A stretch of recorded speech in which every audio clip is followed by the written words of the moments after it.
আচ্ছা, জীবনে কখনো কোনো মৃত ব্যক্তিকে গোসল করিয়েছেন? যদি কখনো সুযোগ হয় তাহলে সেই মৃত ব্যক্তিকে গোসল করাবেন।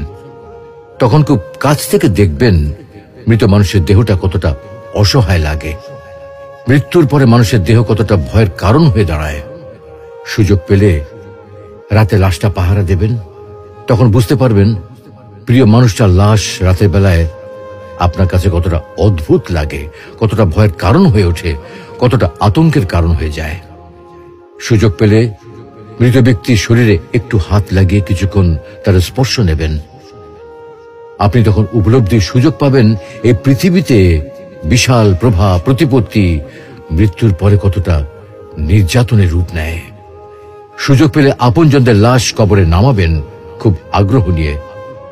শেষবারের মতো মৃতদেহের মুখটি একবার দেখার চেষ্টা করবেন এবং বারবার উপলব্ধি করার চেষ্টা করবেন এই মৃতদের সাথে অনন্তকালের যাত্রার পথে এটাই আপনার জীবনের শেষ দেখা।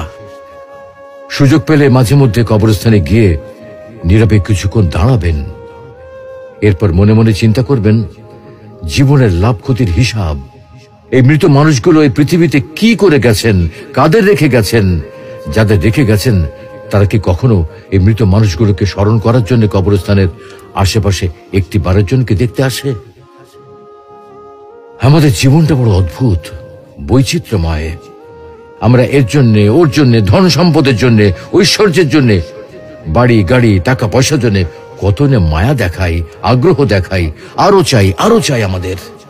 অথচ এই জীবনে আমরা মৃত্যুর কথা না ভেবে, পরকালের জবাবদিহির কথা না ভেবে কিভাবে আরো সম্পদ অর্জন করতে পারি সেই চিন্তায় বিভোর থাকি।